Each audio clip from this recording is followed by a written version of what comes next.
cruiser through its paces.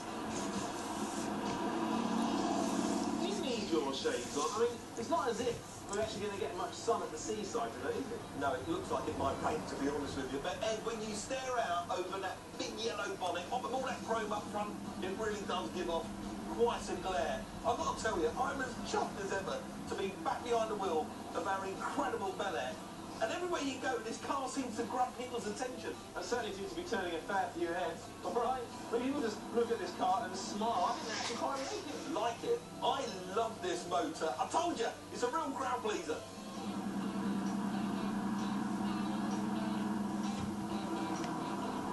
I mean, this is the first time I've actually been in the 57 Chevy, and it sounds great too.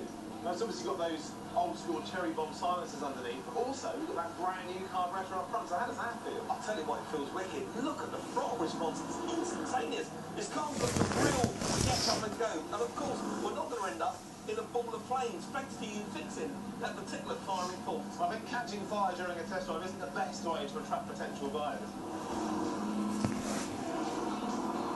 Well, Ed, I've got to tell you, I'm truly sad to see this one go because you have created the perfect American dream machine. And the transformation from when I bought it, that sorry little car back in Florida, to the way it is now, that is gobsmacking. Well, thanks very much. I mean, it does represent an absolutely vast amount of work, and so I was kind of hoping we might get an absolutely vast amount of profit out of it. Well, we have spent a mammoth amount of money on this car, Ed. So what are you thinking, mid-teens? Yeah, I think about 16, 17 grand, something like that. Okay, it's quite big money. It is big money, but it's a 57 Chevy, and there's not that many out there. And I reckon our car's so good, it's worth every cent, or penny, but you know what I mean. Yes.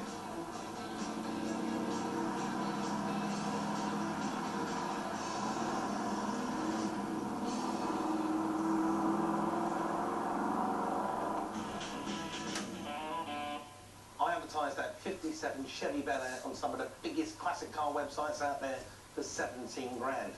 Now, I know that's a lot of money for a car like this, but just look at it. It's a top motor. Looks absolutely gorgeous. Now, the guy behind me, Brian, he seems really keen after his test drive, but does he want to do a deal? Let's find out. So you do like this then, Brian? Yeah, lovely motor. Lovely colour. You do like the colour. Oh, It's great, yeah. isn't it? I wanted a colour that sort of really popped, and this one does that. Yes, it is fantastic. It's brilliant. Lovely set of wheels. Beautiful bright work. Well, you are making all the right noises, and you could be the man for this motor. As you know, I've advertised it at 17 grand. I've been inundated with people that want to buy it, but you're here, so hopefully we can put a deal together. Yeah, it's a little bit high, 17. I'd have gone, say, I'd gone to 15. 15.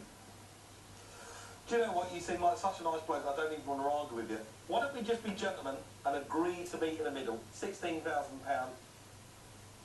16 grand. All right. Yes, I sold the Chevy. What a deal. 16 grand gives us a profit of almost £2,500. A fantastic end to the incredible story of this staid 50s sedan that's been reborn as a 21st century cruiser.